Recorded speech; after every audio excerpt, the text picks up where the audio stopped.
मित्रों, इस online platform पर आप सभी का हार्दिक स्वागत। और विद्यार्थियों, आज अपन जिस के बारे में चर्चा करेंगे वो अपन चर्चा करेंगे कक्षा 10 और विषय गणित, जिसके अंतर्गत अपन बात करेंगे जो बोर्ड एग्जाम 2023 का होगा।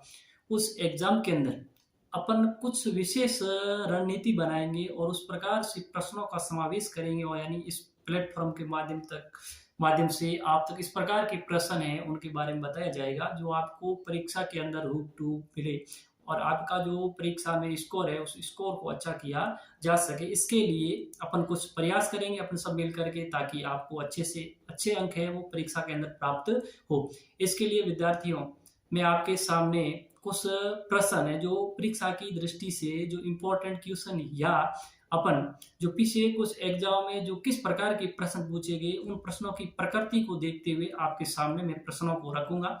और विद्यार्थियों, आपसे आशा और उम्मीद करता हूं उन प्रश्नों को आप मिलाइए, और ये प्रश्न आपकी परीक्षा में इसी प्रकार के प्रश्न है वो विद्यार्थियों आपको परीक्षा में मिलेंगे, और आप अपना स्कोर है उसको अच्छा बना सकते हैं। और विद्यार्थियों, आज अपन जो बात करेंगे वह बात करेंगे अध्याय नंबर 1, और जिसका नाम है वास्तविक संख्याएं, यानी रियल नंबर। उसके अंतर्गत अपन ये बात करेंगे विद्यार्थियों अध्याय नंबर 1 या वास्तविक संख्या या रियल नंबर्स। ये जो अध्याय है वो अध्याय कुल है 4 अंक का विद्यार्थियों, और इससे जो प्रश्न पूछे जाएंगे वो प्रश्नों की संख्या है विद्यार्थियों 3। और ये जो प्रश्नों के प्रकार की बात करें विद्यार्थियों, तो इसमें से 2 प्रश्न हो गए वो आपकी वस्तुनिष्ठ प्रकृति के होंगे, और एक जो प्रश्न होगा विद्यार्थियों वो प्रश्न होगा आपका लघु उत्तरीय प्रश्न। और जो वस्तुनिष्ठ प्रश्न होते हैं विद्यार्थियों, वो प्रत्येक प्रश्न है वो आपका 1 नंबर का होता है, और जो लघु उत्तरीय प्रश्न हो गए विद्यार्थियों वह प्रश्न हो गया आपका 2 नंबर। इस प्रकार से इस अध्याय में से कुल 2 प्रश्न आएंगे, और उन 2 प्रश्नों का जो विद्यार्थियों अंक बार रहेगा वो रहेगा 4। अब अपन ये बात करेंगे विद्यार्थियों की किस प्रकार के प्रश्न है वो पेपर में आपको बोर्ड परीक्षा में मिलेंगे, उसी प्रकार के प्रश्न है वो आपको यहाँ पर विद्यार्थियों हल है वो करवाया जाएगा। और अपन बात करते हैं विद्यार्थियों कि आज की जो क्लास, इस क्लास के अंतर्गत अपन जो सिर्फ बात करेंगे वो विद्यार्थियों करेंगे वस्तुनिष्ठ जो प्रकार के प्रश्न होते हैं उन प्रश्नों के बारे में, और वो प्रश्न आते हैं आपके 2 और 2 प्रश्न है वो किस प्रकार का है उन प्रश्नों के बारे में चर्चा है वो आज करेंगे। देखते हैं पहला किस प्रकार का प्रश्न। जब विद्यार्थियों मैं पहले प्रश्न की बात करता हूं तो पहले प्रश्न के अंदर अपन ये देखेंगे कि सबसे पहला जो आपको परीक्षा के अंदर मिलेगा वो मिलेगा कि परिमेय। इस प्रकार का प्रश्न आपका आ सकता है कि परिमेय व अपरिमेय, परिमेय व अपरिमेय संख्याएं, यानी परिमेय व अपरिमेय संख्याएं खाली जगह होती है। यानी प्रश्न क्या मिल सकता है कि परिमेय वह अपरिमेय संख्याएं होती है, प्राकृत संख्या, पूर्ण संख्या या वास्तविक संख्या। तो आप ध्यान रखिए विद्यार्थियों कि परिमेय और अपरिमेय संख्याएं होती है वास्तविक संख्या। किस प्रकार की संख्या होती है विद्यार्थियों? वास्तविक संख्या। तो एक प्रश्न ये बन सकता है कि परिमेय और अपरिमेय संख्याएं होती है। कैसी संख्या होती है विद्यार्थियों? परिमेय और अपरिमेय संख्याएं वास्तविक संख्याएं होती है। दूसरा प्रश्न इसी से इनपुट हो सकता है विद्यार्थियों। दूसरा किस प्रकार का प्रश्न बन सकता है? दूसरा प्रश्न ये बन सकता है विद्यार्थियों कि वास्तविक संख्याएं होती है। दूसरा प्रश्न क्या बन सकता है कि वास्तविक संख्याएं होती है, यानी वास्तविक संख्याएं होती है। यानी वास्तविक संख्या किससे बनती है विद्यार्थियों? तो इसका उत्तर क्या होगा? परिमेय और अपरिमेय दोनों को क्या कहते हैं विद्यार्थियों? तो ये प्रश्न भी आपका वस्तुनिष्ठ प्रश्न इस प्रकार का प्रश्न है बन सकता है कि वास्तविक संख्या होती है, क्या होती है? परिमेय वह अपरिमेय, परिमेय और जो अपरिमेय संख्या होती है उसको हम क्या कहते हैं? वास्तविक संख्या। तो 2 प्रश्न तैयार हो गए विद्यार्थियों कि यानी जो परिमेय और अपरिमेय संख्या होती है वास्तविक, और वास्तविक संख्या होती है वो क्या होती है? परिमेय और अपरिमेय संख्या को क्या कहते हैं विद्यार्थियों? वास्तविक। अगला प्रश्न विद्यार्थी यहाँ से ये इनपुट हो सकता है कि परिमेय संख्या है, परिमेय संख्या है किसे कहेंगे परिमेय संख्या? देखो विद्यार्थियों, जब मैं परिमेय संख्या की बात करता हूँ विद्यार्थियों, तो एक तो आप परिभाषा का ध्यान रखेंगे। किसका ध्यान रखेंगे? परिभाषा। नहीं, ऐसी संख्या, परिभाषा की बात में वे संख्या है जिसको हम पूर्णांक बटा पूर्णांक, या बात ये करनी है कि ऐसी संख्या जिसको हम किस रूप ले सकते हैं? ऐसी संख्या ऐसी संख्या जिसको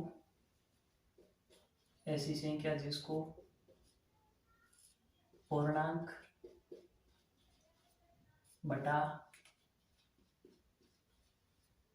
पूर्णांक के रूप में लिखते हैं। पूर्णांक बटा पूर्णांक के रूप में लिखते हैं, उसे क्या कहते हैं? परिमित। एक बात ये ध्यान रखें विद्यार्थी विशेष रूप से कि ऐसी संख्या जिसको पूर्णांक बटा पूर्णांक के रूप में लिखते हैं उसे क्या कहते हैं? परिमित संख्या कहा जाता है। अब बात करते हैं विद्यार्थी, जैसे कोई भी संख्या दे दिया आपको, जैसे दे दिया 5 दे दिया विद्यार्थियों, 7 दे दिया, रूट की 25 दे दिए विद्यार्थियों और रूट की 49 दे दी। अब आपसे पूछा कि इसमें से कौन सी संख्या परिमेय है और कौन सी संख्या होगी अपरिमित। आप कैसे निर्धारण करेंगे विद्यार्थियों? जैसे 5 की बात करता हूँ, 5 एक क्या है? पूर्णांक है, यानी ये अपूर्णांक है क्या विद्यार्थियों? नहीं, 5 एक किस प्रकार की संख्या है? पूर्ण संख्या है। तो इसका मतलब 5 एक ऐसी संख्या होगी परिमेय। अब पूर्णांक बटा पूर्णांक रूप में 5 को विद्यार्थी में पूर्णांक बटा पूर्णांक की बात करूँ ना, तो 5 को ऐसे भी लिख सकता हूँ 5/1, यानी इसका परिणाम तो वही आएगा विद्यार्थी, क्या आएगा? 5। 5 में आपका 1 का भाग दोगे तो क्या आएगा विद्यार्थियों? 5 ही आता है। इसका मतलब 5/1, यानी 5 भी एक क्या है विद्यार्थियों? पूर्णांक है। 5 भी क्या है? पूर्णांक। और 1 भी विद्यार्थी क्या है? पूर्णांक। तो क्या होगी? पूर्णांक बटा पूर्णांक। तो इसका मतलब 5 किस प्रकार की संख्या विद्यार्थियों? परिमेय संख्या। इसी प्रकार 7 भी किस प्रकार की संख्या होगी विद्यार्थियों? परिमेय संख्या। पर विद्यार्थियों रूट का 25 भी किस प्रकार की संख्या है? अब यहाँ पे ये देखना योग्य बात है विद्यार्थियों कि रूट है 25 के ऊपर, तो आपको ये ध्यान रखना है कि इस रूट का मतलब क्या होता है विद्यार्थियों? इसका मतलब होता है कि इसके अंदर वाली संख्या का वर्गमूल ज्ञात करना। क्या निकालना विद्यार्थियों? रूट है, इस रूट के अंदर जो संख्या है उस संख्या के क्या निकालना अपने को? वर्गमूल निकालना। और रूट में संख्या है विद्यार्थियों 25, और 25 का वर्गमूल कितना होता है विद्यार्थियों? 5 होता है। कितना होता है 25 का वर्गमूल? 5। इस प्रकार से 5 किस प्रकार की संख्या है? परिमेय संख्या। इसी प्रकार से ये रूट का कितना है विद्यार्थियों? 49। अब रूट का 49 का मतलब है कि इसका भी क्या निकालना? रूट का मतलब है कि रूट के अंदर वाली संख्या का वर्गमूल निकालना। तो वर्गमूल कितना आ जाएगा विद्यार्थियों? 7। और 7 भी किस प्रकार की संख्या होगी? परिमेय। तो इस प्रकार से जिस संख्या को हम पूर्णांक बटा पूर्णांक के रूप में लिख सकते हैं उसे क्या कहते हैं? परिमेय संख्या कहते हैं। जैसे 5 है, 7 है, रूट का 25, रूट का 49, ये सारी संख्या किस प्रकार की होगी विद्यार्थियों? पूर्णांक, मतलब परिमेय संख्या होगी। क्यों? क्योंकि इस संख्या को हम पूर्णांक बटा पूर्णांक के रूप में लिख सकते हैं। पर विद्यार्थियों जिस संख्या को पूर्णांक बटा पूर्णांक के रूप में नहीं लिख सकते हैं उससे क्या कहते हैं विद्यार्थियों? अपरिमेय संख्या कहते हैं। उससे क्या कहा जाता है? अपरिमेय। अगला प्रश्न ये भी बन सकता है विद्यार्थियों, अपरिमेय संख्या। जब विद्यार्थियों अपरिमेय संख्या की बात करें, अपन किसकी बात करें? अपरिमेय संख्या की। जब विद्यार्थी अपन अपरिमेय संख्या की बात करेंगे ना, तो इसके अंतर्गत आप ये देखते हैं कि जिस संख्या को मैं पूर्णांक बटा पूर्णांक के रूप में नहीं लिख सकता हूँ, यानी उसका जो परिणाम आएगा वो पूर्णांक बटा पूर्णांक के रूप में आएगा नहीं, क्योंकि वो एक अपूर्णांक होगा विद्यार्थी। क्या होगा? अपूर्णांक। जैसे मैं बात करता हूँ विद्यार्थी, मैं लिखता हूँ जैसे रूट का 5 लिख दिया, या विद्यार्थी मैंने लिख दिया रूट के 23। इसका तो मतलब ये हो विद्यार्थी रूट है 5 के ऊपर, तो इसका मतलब है कि वर्गमूल निकालना। 5 का क्या निकालना विद्यार्थियों? वर्गमूल निकालना। ये 5 का निकालना है आपको विद्यार्थियों, वर्गमूल निकालेंगे। क्या निकालेंगे विद्यार्थियों? 5 का वर्गमूल। जब मैं 5 का वर्गमूल निकालूंगा विद्यार्थियों, तो रूट अगर यहाँ 4 होता ना तो वर्गमूल कितना आता? 2 आता। अगर रूट 9 होता तो इसका मतलब वर्गमूल कितना? 3। तो इसका मतलब रूट 5 का जो मान आएगा विद्यार्थियों वो लमसम आपका 2 पॉइंट करके कुछ आएगा, 1 2 जो भी 2 पॉइंट है। इसका मतलब 2 पॉइंट है किस प्रकार की संख्या?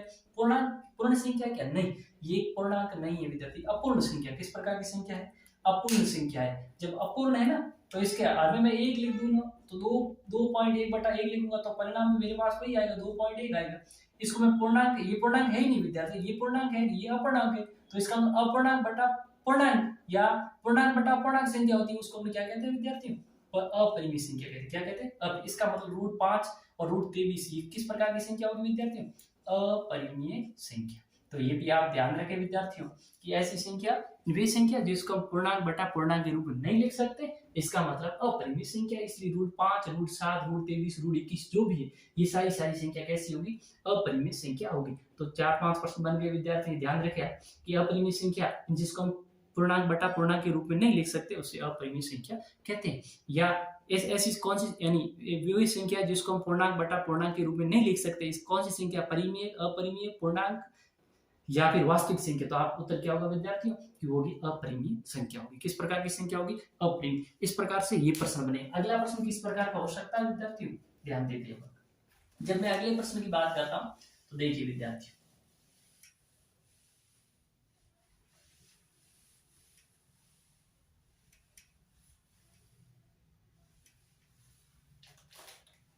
अगला प्रश्न है वो विद्यार्थियों आपका ये हो सकता है कि अपन ने अभी बात की है कि निम्न में से कौन सी संख्या परिमेय है और कौन सी संख्या क्या है? अपरिमेय। आपको परिमेय और अपरिमेय संख्या का क्या करना विद्यार्थियों? निर्धारण। यानी अपन परिमेय और अपरिमेय संख्या का निर्धारण कैसे करेंगे? यानी परिमेय या अपरिमेय का निर्धारण, यानी कौन सी संख्या है वो विद्यार्थी परिमेय है और कौन सी संख्या है वो अपरिमेय। यहाँ पे चार बात ध्यान रखना विद्यार्थियों, और इन चार बातों में से प्रश्न आएगा, बाहर आपका जाएगा नहीं। कौन कौन सी? पहली बात विद्यार्थी, इसमें लिखिए 5√2 या 3 - का√2 लिख दिया, या 5 + √का मैंने लिख दिया 3 विद्यार्थी। एक में लिख दिया 6√का 3 विद्यार्थी। अब यहाँ देखने योग्य बात देखो विद्यार्थी, जब इसकी बात करते हैं या 5 5 तो कैसी संख्या विद्यार्थी? परिमेय संख्या है, पता है आपको। 5 परिमेय अलग करेगा, ठीक है। 5 परिमेय और √2 कैसी संख्या विद्यार्थियों? अपरिमेय संख्या, ठीक है। इसी प्रकार से यहाँ 3 किस प्रकार की संख्या विद्यार्थियों? परिमेय संख्या। और ये √2 किस प्रकार की संख्या विद्यार्थियों? अपरिमेय संख्या। समझते जाइए इस बात। इसी प्रकार से 5 किस प्रकार की विद्यार्थियों? परिमेय संख्या। इसी प्रकार से 3 किस प्रकार की संख्या? √3 किस प्रकार की संख्या विद्यार्थियों? अपरिमेय संख्या। इसी प्रकार से यहाँ 6 किस प्रकार की संख्या विद्यार्थियों? परिमेय। इसी प्रकार से √3 किस प्रकार की संख्या विद्यार्थियों? अपरिमेय। अब आपको ये निर्धारण करना है कि विद्यार्थी कौन सी संख्या इसमें परिमेय है और कौन सी संख्या है वो अपरिमेय। बहुत आसान प्रश्न है विद्यार्थी। कैसे? 5√2, इसका मतलब कि 5 और √2 के मध्य किसका चिन्ह? गुणा। तो जब परिमेय और अपरिमेय संख्या को आपस में क्या किया गया? परिमेय गुणा अपरिमेय। जब परिमेय और अपरिमेय संख्या गुणा करेंगे तो परिणाम क्या होता है विद्यार्थी? अपरिमेय संख्या होगा। क्या होगा? अपरिमेय संख्या। तो इस बात का भी ध्यान रखें विद्यार्थी, एक संख्या परिमेय एक संख्या अपरिमेय, तो दोनों का आपस में अगर अपन गुणा करते हैं ना तो जो परिणाम आता है वो किस प्रकार का परिणाम आएगा विद्यार्थी? वो अपरिमेय परिणाम है। इसी प्रकार से ये कि 3 - का√2, अब 3 तो परिमेय है और √2 किस प्रकार अपरिमेय, बीच में चिन्ह माइनस का है। परिमेय में से अपरिमेय को क्या किया विद्यार्थियों? घटा दिया है। परिमेय में से अपरिमेय को क्या कर दिया? घटा दिया। पर परिणाम कैसा आएगा विद्यार्थी? अपरिमेय आएगा। ये घटने के बाद लास्ट जो अपने पास परिणाम आएगा ना विद्यार्थियों, वो किस प्रकार का? अपरिमेय संख्या आएगी। इसी प्रकार से विद्यार्थी 5 तो परिमेय है और फिर √3 किस प्रकार? अपरिमेय। दोनों के बीच में चिन्ह किसका? प्लस का। इसका मतलब परिमेय और अपरिमेय संख्या को क्या किया गया विद्यार्थियों? जोड़ा गया। पर जोड़ने पर भी परिणाम क्या आएगा विद्यार्थियों? अपरिमेय ही आएगा। क्या आएगा? अपरिमेय। तो इस बात का भी ध्यान रखें कि परिमेय और अपरिमेय को जोड़ दो, परिमेय अपरिमेय को घटा दो, परिमेय अपरिमेय को क्या कर दो? गुणा कर दो, परिमेय में अपरिमेय का भाग दे दो।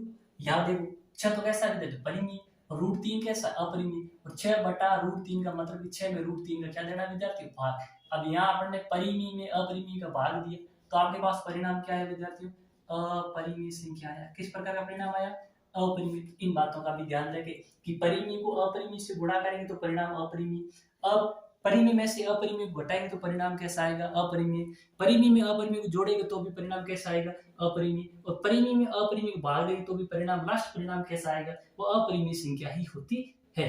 ठीक है, तो जो उल्टा यानी परिमेय में से अपरिमेय को घटाएंगे तो भी, और परिमेय में से परिमेय में से, यानी एक तो परिमेय में से अपरिमेय को घटाना तो भी परिणाम आएगा अपरिमेय, और अपरिमेय में से परिमेय को घटाओ तो भी परिणाम क्या आएगा विद्यार्थी? अपरिमेय। तो इस प्रकार से ऐसी कोई संख्या है 5√2, 3 - √2, कोई भी संख्या आ सकती है, तो आप आंख बंद करके वहां उत्तर क्या लिखोगे विद्यार्थी? वो अपरिमेय संख्या ही होगी। हमेशा ध्यान रखें किस प्रकार की संख्या होगी? अपरिमेय संख्या ही होगी। तो एक प्रश्न है विद्यार्थियों वो आपका इस प्रकार का बन सकता है। ये मोस्ट इंपोर्टेंट क्वेश्चन है परीक्षा की दृष्टि से। ये आपको 99% एक प्रश्न है वो वस्तुनिष्ठ इनमें से आपको मिलने वाला है। तो इस बात का विशेष रूप से ध्यान रखेंगे विद्यार्थियों। अब अगली बात करते, जब मैं विद्यार्थियों अगली बात प्रश्न पे आते, अगले प्रश्न के बाद बात करते हैं।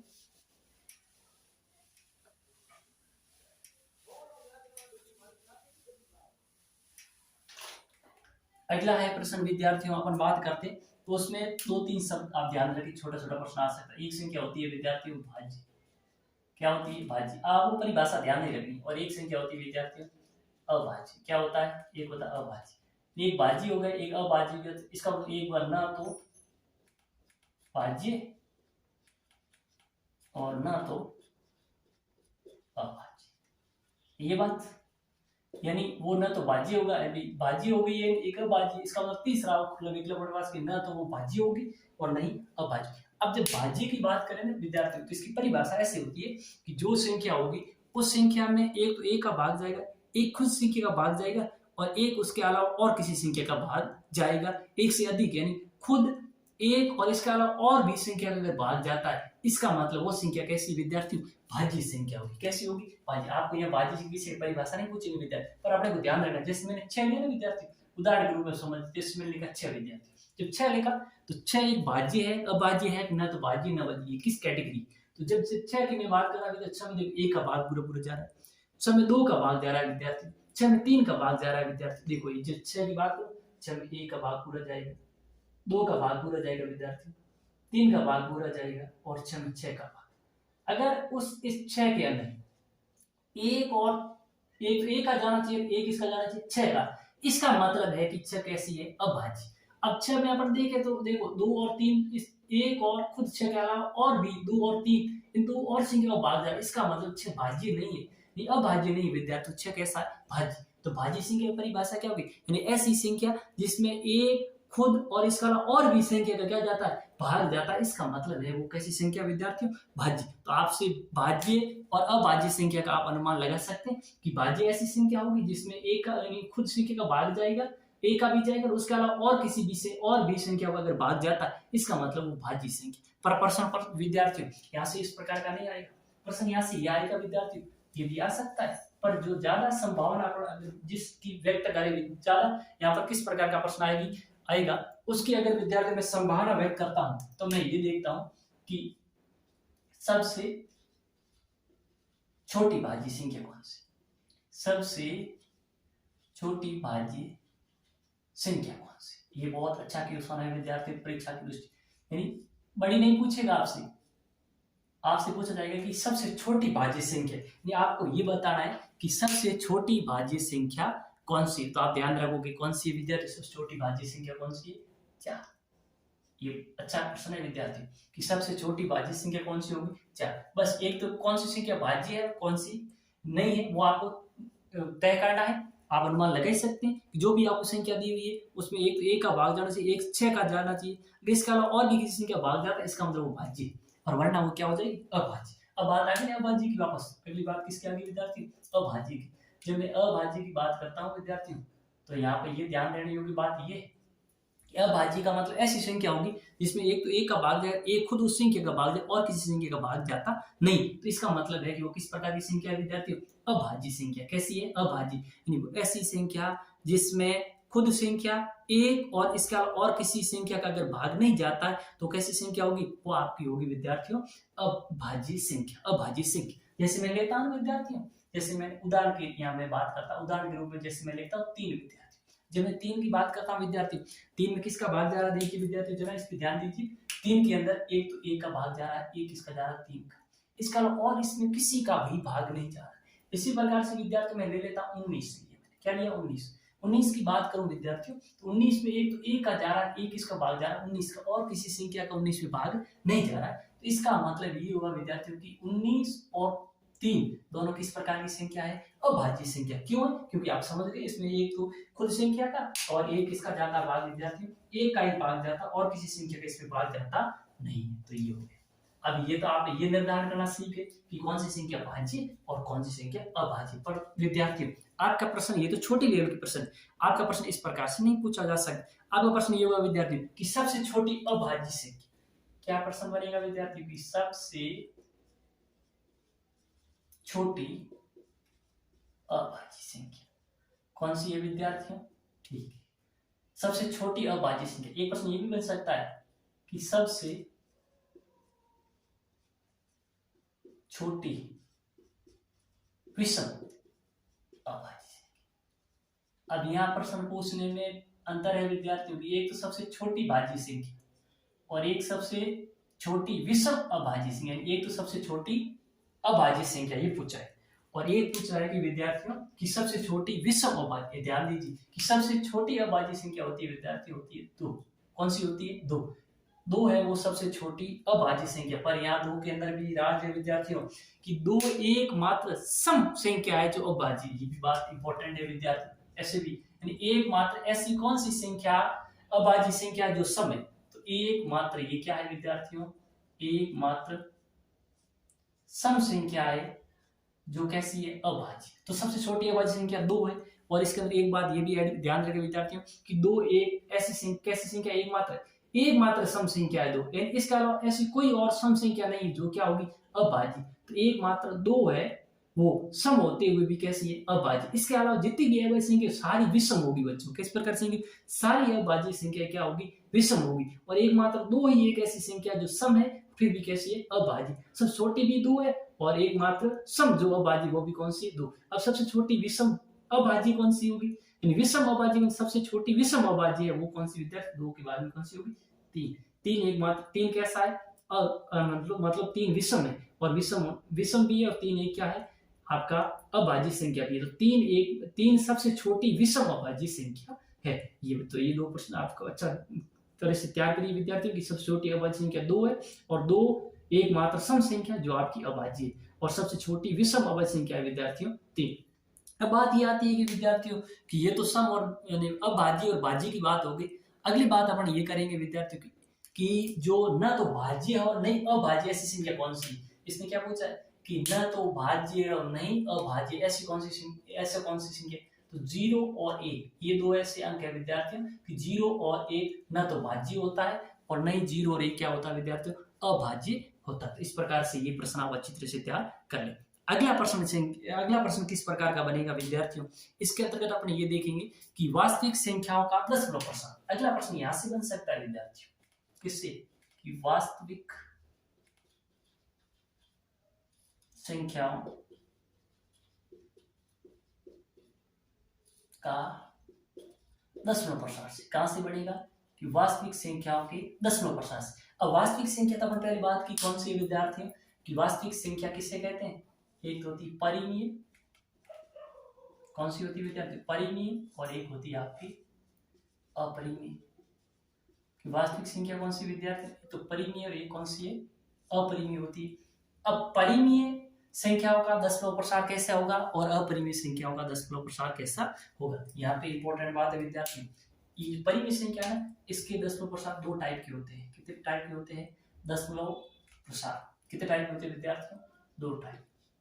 और इसका दशमलव प्रसार एक टाइप। एक होता है इसका शांत होता है। क्या होता है? शांत। और एक होता है फिर अशांत, और क्या होता है? आवर्ती। अशांत और क्या होता है? आवर्ती। और इसका होता है अशांत और अनावर्ती, यानी जिसकी कोई आवर्ती होती नहीं। तो ये ध्यान रखें। किस वास्तविक संख्या का दशमलव प्रसार शांत होता है? तो ध्यान रखें विद्यार्थी, किसका होता है? परिमेय का। किस वास्तविक संख्या का दशमलव प्रसार कहने का मतलब अशांत और आवर्ती होता तो भी किसका होगा? परिमेय। और प्रश्न ये बन सकता किस परिमेय संख्या का दशमलव प्रसार अशांत और अनावर्ती? तो कौन सी संख्या होगी? अपरिमेय। अब शांत कब होगा? यानी अशांत आवर्ती कब होता है विद्यार्थियों? ये भी ध्यान रखें। शांत जब होगा विद्यार्थियों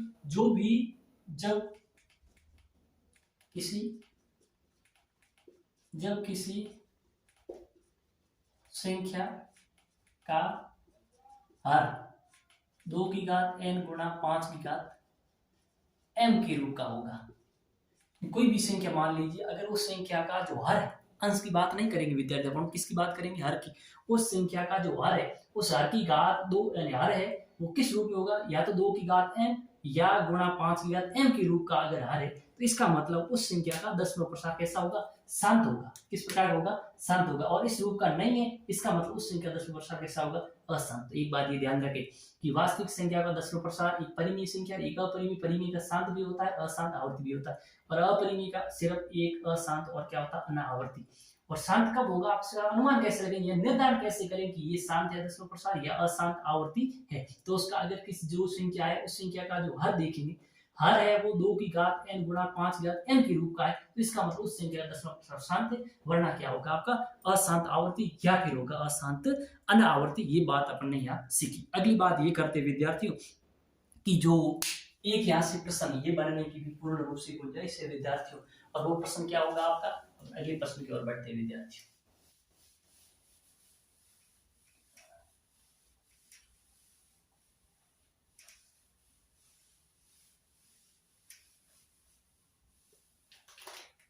अगले प्रश्न की बात करते हैं विद्यार्थियों। अगला प्रश्न आपका बनेगा कि लसब और मसब से संबंधित किससे बनेगा विद्यार्थियों।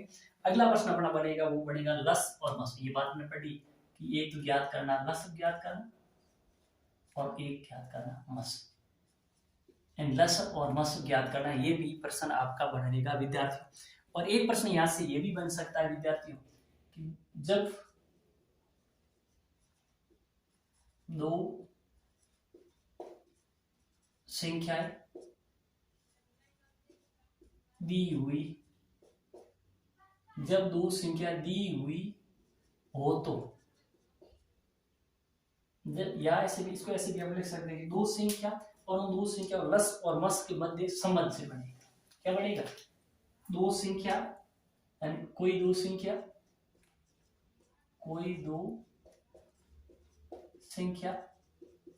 ठीक, कोई भी दो संख्या उस जैसे मान लेता हूं एक संख्या ए और एक मान लेता हूं बी। अब इनका लस और मस यानी जो दो संख्या है, कौन सी दो संख्या मैंने मानी, एक ए मानी एक बी। अब इन दो संख्याओं का एक तो होता है लसब होगा इसका, और एक इसका होगा विद्यार्थी क्या होगा मसब होगा। कोई भी दो संख्या है और उसका एक लसब है एक है मस। तो इस प्रकार से कोई भी दो संख्याओं के लस और उनका मस यानी दो संख्या है वो और लस और मस के मध्य क्या संबंध है, इस प्रकार का भी प्रश्न बन सकता है। तो यहाँ क्या संबंध होगा विद्यार्थी कि पहली संख्या गुणा दूसरी संख्या बराबर होता है इन संख्या के लसब और मसब के बराबर। यानी ये दोनों संख्याएं है वो इन संख्या के लसब एलसीएम और गुणा एस सी। इस प्रकार से ये संबंध भी आपसे पूछा जा सकता है। तो ध्यान रखें कि जो भी दो संख्या है उन दो संख्या का गुणनफल है वो उन दो संख्या के लस और जो मसब उसके गुणनफल के क्या होता है हमेशा बराबर होता है। एक बात ये ध्यान रखें। और उसके बाद में अपन विद्यार्थियों एक बात ये भी है, एक तो अपन ने लस और मसब ज्ञात करना, एक ये यानी अभाज्य गुणनखंड से संबंधित।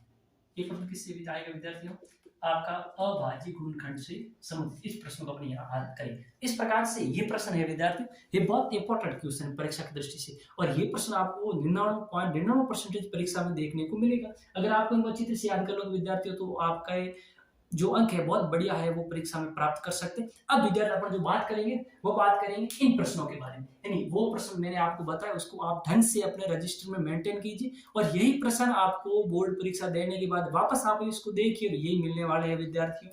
अब अपन बात करते हैं विद्यार्थियों कि यहाँ मैंने 5-6 प्रश्न लिखे, इन प्रश्नों के बारे में बात करते हैं। और ये प्रश्न भी बहुत इंपॉर्टेंट वेरी मोस्ट है, बहुत इंपॉर्टेंट क्वेश्चन है परीक्षा की दृष्टि से विद्यार्थियों। तो इस प्रश्नों को भी आप बहुत आसानी से समझने का प्रयास करें और अपने बार बार मिलाइए। अपन बात करेंगे विद्यार्थियों कि दो संख्या है, अभी बात की कि जो दो संख्याएं होती है वह और उन दो संख्याओं का जो मसब होता है और उन दो संख्याओं का जो होता है लसब। तो मसब और लसब और उन दो संख्याओं के मध्य आपस में क्या संबंध होता है उसी से प्रश्न है। संख्या दी गई है और उसमें एक जैसे दो संख्या कौन कौन सी विद्यार्थी दो संख्या आपको दी हुई है, एक संख्या तो ये है विद्यार्थियों और एक संख्या 306। ठीक है, अब दो संख्या है एक ए है और एक है 306 के एलसीएम का मतलब इन दोनों संख्याओं ये दो संख्या इन दो संख्याओं के लसब है वो 22,338 और इन दो संख्याओं का जो मसब है ना विद्यार्थियों वो है 9।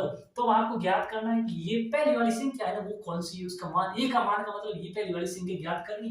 तो आपने अभी पढ़ा विद्यार्थी कि अपन जानते क्या जानते कि जो दो संख्याएं होती है जैसे एक ए संख्या है एक कौन सी संख्या विद्यार्थी 306, ये दो संख्या इन दो संख्याओं के आपको एलसीएम तो क्या दिया हुआ विद्यार्थी एलसीएम दिया हुआ है आपको 22,338 दे रखा है विद्यार्थी, और एचसीएफ क्या दे रखा है विद्यार्थी इनका आपको एचसीएफ दिया हुआ है आपको 9 दिया हुआ। और आपको ये संख्या कौन सी ज्ञात करनी, दो संख्या है इन दोनों का लसब ये मसब ये। तो अपने को मालूम है विद्यार्थी कि पहली संख्या गुणा दूसरी संख्या, पहली संख्या गुणा दूसरी संख्या बराबर किसका होता है पहली संख्या यानी दोनों संख्या लसब गुणा एचसीएफ यानी लसब और मसब भी बराबर। पहली संख्या तो क्या है विद्यार्थी, अपन यहाँ हल करेंगे, देखते हैं पहली संख्या क्या है, ए है, तो ए को लिख दीजिए विद्यार्थी, ए गुणा दूसरी संख्या क्या है 306 बराबर इनका जो एलसीएम का मतलब क्या है, लसब कितना है विद्यार्थी 22,000 लिख दिया मैंने, 338 गुणा एचसीएफ कितना है विद्यार्थी 9।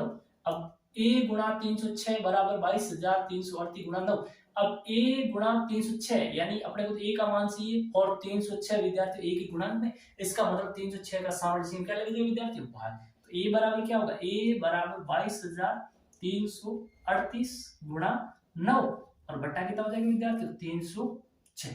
अब काट दीजिए, इसमें 9 का भाग जा रहा पूरा पूरा, तो 9 से 9 में 9 का भाग गया विद्यार्थी एक बार, और 306 में मैंने 9 का भाग दिया विद्यार्थी, तो ये जैसे एक बार समझने का प्रयास करिए आप, जैसे मैंने 306 लेके विद्यार्थी, अब ये इसके यहाँ पे 9 का भाग दिया, इसका मतलब भिन्न के अंश में जब 9 जिस संख्या का भाग दूंगा ना, हर में भी उसी संख्या का भाग दूंगा, तो यहाँ 9 का दिया, यहाँ भी 9 का दूंगा ना, तो यहाँ 9 का 9 में 9 का भाग है एक बार, एक लेने की आवश्यकता नहीं, इस संख्या को हम 1 से गुणा कर दे, ये सेम ही रहेगी विद्यार्थी। अब 9 का भाग 306 में जो 9 का भाग गया 3 बार विद्यार्थी, कितने आ गए 26।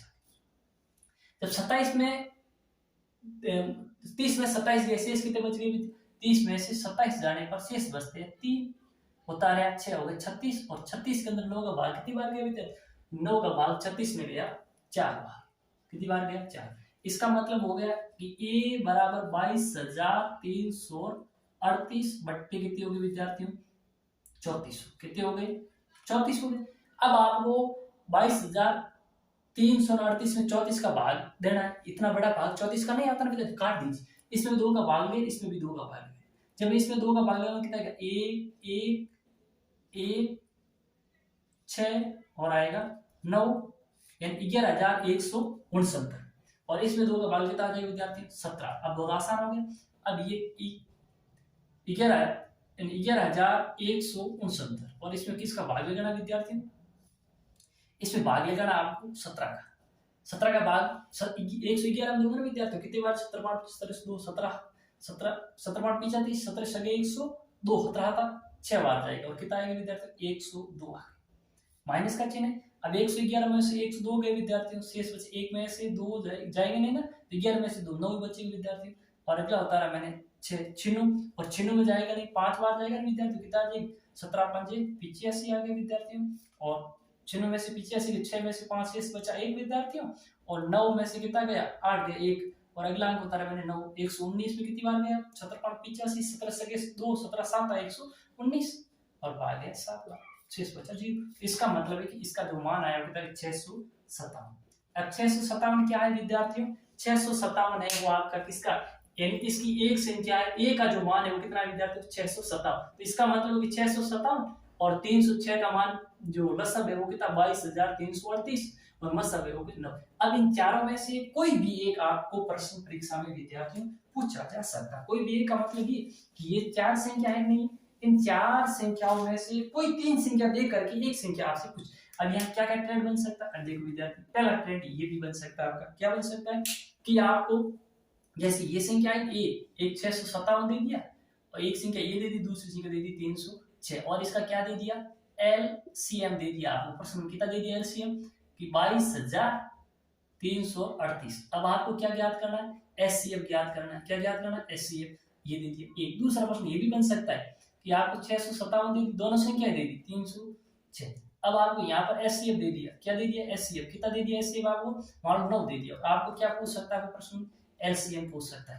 तो इस प्रकार से ये प्रश्न आपसे पूछा। और तीसरा प्रश्न इस प्रकार में बन सकता है कि पहली संख्या दे दी 657, दूसरी संख्या दे दी बी, अब और इस अब आपको आप एलसीएम भी देगा और एचसीएफ भी दिया जाएगा प्रश्न में, ये होगा 22,338 और ये जो होगा आपका 9, और इसका मान आपसे पूछा बी का मान पूछा जाए। इस प्रकार से ये प्रश्न बन सकते हैं, ए का मान अपने हल करें। तो विद्यार्थी ध्यान दें, ये प्रश्न आपकी परीक्षा की दृष्टि से बहुत इंपॉर्टेंट क्वेश्चन है और बहुत सरल है विद्यार्थियों।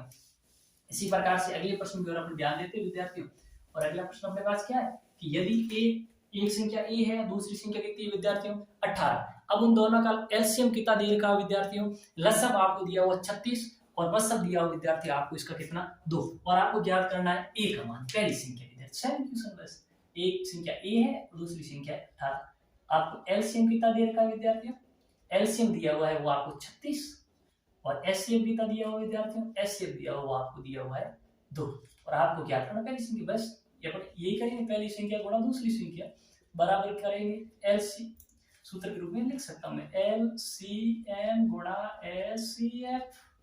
ए गुणा 18 बराबर क्या होगा 36 गुणा 2। ए गुणा 18 है तो अपने को ए का मान चाहिए विद्यार्थियों, तो ये 36 गुणा 2 बट्टे कितने हो जाएगी विद्यार्थियों 18। ए बराबर 18 का मान 36 में कितनी बार गया 2 गुणा 2, यानी ए बराबर कितना आ गया विद्यार्थियों 4। तो इसका मतलब पहली संख्या क्या आ गई विद्यार्थियों, ए का मान पहली संख्या 4, दूसरी संख्या 18, इन दोनों संख्याओं का एलसीएम कितना है विद्यार्थियों 36 और इस संख्या का एचसीएफ कितना है विद्यार्थियों 2। अब आपसे वो इस प्रश्न में ये दो दे करके, ये दो और ये दे करके ये पूछा जा सकता है आपसे। इसी प्रकार से ये दो संख्या दे करके और एचसीएफ दे करके एलसीएम पूछा जा सकता है विद्यार्थियों आपसे, या फिर ये एक संख्या दे दे एलसीएम दे दे एचसीएफ दे दे ये पूछा जा सकता है। इस प्रकार से प्रश्न बनेंगे विद्यार्थियों। अगला प्रश्न की बात करते हैं विद्यार्थियों अपना, और बहुत इंपॉर्टेंट क्वेश्चन है विद्यार्थियों, और ये तो आपको परीक्षा में 100% देखने को मिलेगा एज इट इज एज विद्यार्थियों, तो इसलिए इस प्रश्न पे थोड़ा सा ध्यान दीजिए। और बहुत सरल है विद्यार्थी, कुछ भी नहीं, बिल्कुल इतने सिंपल क्वेश्चन है कि अपन बिल्कुल आसानी से इसको याद करना ही नहीं है, सिर्फ समझना है, याद करना नहीं, इसको क्या करना विद्यार्थियों सिर्फ समझना है, और अपन बहुत अच्छा है प्रदर्शन परीक्षा के अंदर अपन कर सकते हैं विद्यार्थी। कैसे, इधर देखो प्रश्न ये निम्न संख्याओं के दसवां प्रसार शांत है या फिर अशांत आवर्त, बस दो बात दिए, ये कह रहा है कि संख्या दी उसका 10 शांत या फिर अशांत क्या है विद्यार्थियों आवर्ती। बहुत अभी पढ़ा आपने कि वास्तविक संख्याओं के दसवां प्रसार, यानी वास्तविक संख्या कौन सी विद्यार्थियों परिमेय और अपरिमेय, परिमेय के दो दसवां प्रसार होते हैं, एक शांत होता है एक अशांत आवर्ती, और अपरिमेय का एक ही होता है अशांत अनावर्ती। तो देखिए विद्यार्थी पहली संख्या क्या है अपने पास है 13/3125। अब ये अपने को निर्धारण करना है विद्यार्थियों कि इसका दसवां प्रसार शांत है या अशांत आवर्ती, कुछ भी नहीं है। तो अपन क्या करते हैं, मैंने पहले भी कहा कि जब किसी संख्या का दसवां शांत होगा या अशांत आवर्ती तो उस संख्या का हर देखते हैं, क्या देखते हैं हर। अगर हर का जो संख्या है हर में उसका अपन गुणनखंड करेंगे, हर में जो संख्या उसका क्या करेंगे अभाज्य गुणनखंड करेंगे, और गुणनखंड करने के बाद में अगर जो गुणनखंड है वो 2 की घात n गुणा 5 की घात m के रूप का आ रहा है तो बात सही है, वो शांत उस संख्या का दसवां शांत होगा, वरना क्या होगा अशांत अनावर्ती। बस सिंपल फंडा। यहाँ कौन सा हर है 1325 विद्यार्थियों 3125, तो इसका मैं 10 मतलब पहले अभाज्य गुणनखंड कर लूंगा विद्यार्थियों, 5 का भाग दे देता हूँ मैं, 30 में गया 6 बार विद्यार्थियों, 12 में गया 2 बार विद्यार्थियों 5 बार, और 5 का दे दूंगा विद्यार्थियों तो गया इसमें गया 1 बार, इसमें गया 2 बार, इसमें गया 5 बार, और 5 का दे दूंगा विद्यार्थियों तो इसमें गया 2 बार 5 बार, इसमें 5 का दे दूंगा विद्यार्थियों 5 बार और गया 5 बार। इसका मतलब ये हुआ ना विद्यार्थियों कि इसको मैं लिख सकता हूँ 13/5 की 5 गुणा 5 गुणा 5 गुणा 5, 5 की बार एक बार 1 2 3 4 5, तो 5 की घात क्या लिख सकता हूँ विद्यार्थियों 5, ये आ गया गुणनखंड, यानी इसको इस रूप में लिखा। अब विद्यार्थी ये मैंने कहा है कि उस संख्या का हर किस रूप में होना चाहिए, यानी या तो 5 की घात n गुणा 2 की घात m, यानी n और m क्या है कोई भी घात हो सकती है विद्यार्थियों। अब ये 5 की घात n 5 की घात 5 आ गया, n का मतलब 5 है तो ये बात तो सही है, पर 2 की घात n नहीं है विद्यार्थी। अपन लिख सकते हैं कि 2 की घात n या 2 की घात में 0 लिख दूं विद्यार्थी, जैसे लिख दूं 2 की घात 0 का मतलब क्या हुआ 1, 2 की घात 0 का मतलब क्या होता है विद्यार्थी 1, तो इसका मतलब यहाँ गुणा में 2 की घात 0 लिख सकता हूँ, कोई फर्क नहीं पड़ेगा। क्यों कि 5 की घात 5 गुणा 2 की घात 0 है, 2 की घात 0 का मान होगा 1, और 1 को 5 की घात 5 गुणा 1 यानी क्या होगा 5 की घात 5 होगा बेटा बच्चों, होगा नहीं होगा, तो इसका मतलब कोई फर्क नहीं पड़ेगा। तो इसको मैं इस रूप में लिखूंगा, जब इस रूप में लिखूंगा तो इस भिन्न का हर है क्या आया कि 2 की 5 की घात n और 2 की घात m के रूप में, यानी 5 की घात 5 और 2 की घात 0 के रूप में आया नहीं है। इसका मतलब है कि इस संख्या का 10वां प्रसार कैसा होगा विद्यार्थियों शांत होगा। बिल्कुल सटीक समझ में आ गया होगा आपको कि अपने को संख्या का क्या देखना है हर देखना है, हर देखने के बाद में अगर हर है उसकी जो गुणनखंड है हर का वो 5 की घात n या 2 की घात m के रूप का है, इसका मतलब है कि ये संख्या इस संख्या का 10वां प्रसार कैसा होगा विद्यार्थियों शांत होगा। कैसा होगा शांत। तो ये बात आपको अच्छी तरह से समझ में आ गई। और अपन बढ़ते विद्यार्थियों अगले प्रश्न की ओर, और अगला प्रश्न क्या है विद्यार्थी बहुत सिंपल है, अब इसमें कुछ करना भी नहीं पड़ेगा अपने को, क्यों प्रश्न देख करके भी अपन चुटकियां के अंदर इसका आंसर है, बता सकते हैं कैसे विद्यार्थी? देखो कि प्रश्न ये है अपने पास कि 23/2 की घात 3 और गुणा 5 की घात 2। अब अपन को ये निर्धारण करना है कि इसका दशमलव प्रसार शांत होगा विद्यार्थियों, या फिर इस संख्या का दशमलव प्रसार कैसा होगा?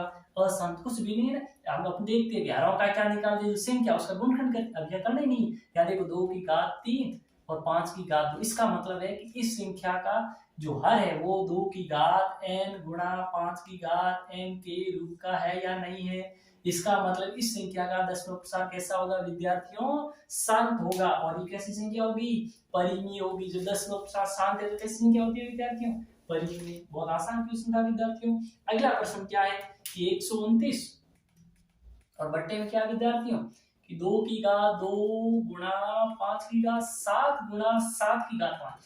अब यहाँ पर भी अपने को देखना है कि ये तो है इस रूप में है, पर इसका एक गुणनखंड और है विद्यार्थियों कि 2 की घात n गुणा 5 की घात n के रूप का नहीं है लेकिन ये और है तब उसका रूप का होगा नहीं विद्यार्थियों। क्योंकि कि 2 की घात 2 गुणा 5 की घात 7 तो है, पर गुणा 7 की घात 5, तो इसका मतलब इसका हर इस रूप में है क्या? नहीं है। ये संख्या और आगे गुणा में विद्यार्थियों, इसका मतलब ये बात यहाँ गलत हो गई। ये बात यहाँ पे क्या हो गई? गलत। तो गलत हुई क्या होगी? इसका मतलब है कि इस संख्या का दशमलव प्रसार कैसा होगा विद्यार्थियों? इस संख्या का दशमलव प्रसार कैसा होगा?